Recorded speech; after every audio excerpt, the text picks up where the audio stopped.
د میرمن ګران دویم ټولګی 45 تینس توپونه لري. هر کله چې په دې ډول د لغت له ستونزو سره مخامخ کېږم، زما خوښیږي هغه ولیکم. هغه معلومات چې هغه یې ماته راکوي، نو غواړم چې له 45 تینس توپ سره یې پیل کړم. وروسته هغه بیا موږ ته وایي چې 19 تینس توپونه، که هغه له 45 تینس توپونو سره یې پیل کوي تر څو په وقفه کې لوبه وکړي. نو وروسته هغه بیا موږ ته وایي چې 19 تینس توپونه له دیوال څخه اخوا اچول شوي او 6 نور یې ورک شوي دي.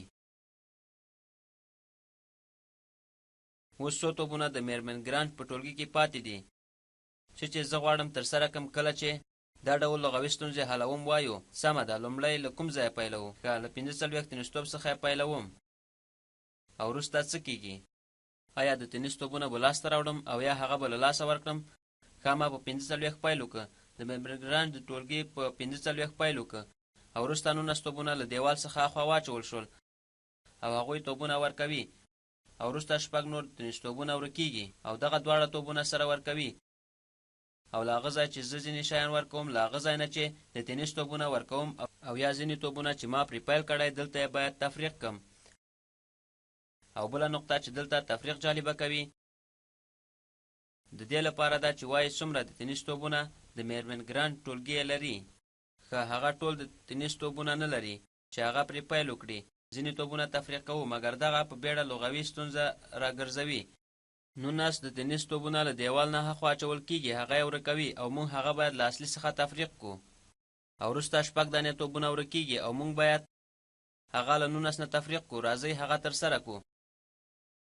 راځئ لومړی 19 تفریق کړو او اوس پیل کوو 45 د تینس توپونو ته، او بیا وروسته 19 توپونه هاخوا له دیوال څخه اچول کېږي. اوس 19 توپونه له هغو څخه تفریق کوو. هغوی توپونه له لاسه ورکوي او دغه څه کېدای شي؟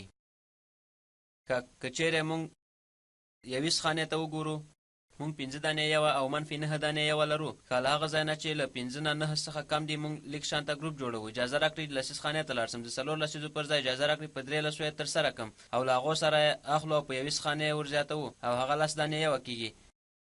10 دانې یوه جمع 5 دانې یوه 15 کېږي. اوس موږ د تفریق کولو لپاره چمتو یو. 15 منفي 9 ښه، پایله یې 6 کېږي، ځکه 9 جمع 6 15 کېږي. او وروسته 3 دانې لسه منفي 1 دانه لسه کېږي، 12 او وروسته 26. آیا زموږ کار ختم دی؟ دغه یوازینی د هغه توپونو شمېر دی چې موږ یې لرو، وروسته له دې چې 19 توپونه هاخوا ته واچول شي. مګر مخکې له دې هغه 6 ورک شوي شمېرو. 6 هم باید له خپل مخې لرې کړو. د 6 توپونو لپاره چې ورک شوي دي اجازه راکړئ هغه ترسره کړم. وروسته له 19 موږ له 45 څخه پیلوو. موږ مخکې له دې چې 19 له لاسه ورکړو، موږ اوس 26 لرو. نو وروسته 6 هغه توپونه لرو چې ورکېږي. دویم ځل بیا هغه ورکېږي، هغه نه دي. پوهېږئ چې بیا جادویي ډول رامنځته شو. کله چې ورکېږي موږ تفریق کوو. که هغه چې ورک شوي دي غواړو تفریق یې کړو. اوس څو دانې توپونه پاتې دي؟ ښه، 6 منفي 6 مساوي کېږي په 0.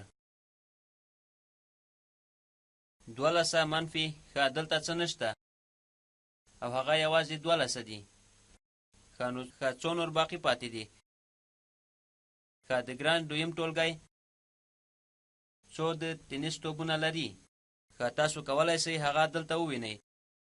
هغوی 20 د تینس توپونه لري. 20 نور د تینس توپونه پاتې دي. له 45 پیل شو، 19 هاخوا واچول شول او هغه توپونه هغو له لاسه ورکړي دي. په همدې دلیل هغه تفریق کوو او هغه موږ 26 ته بیایي، او بیا د هغه 6 ورکېږي، او موږ که چېرته 6 له 26 واخلو 20 پاتې کېږي.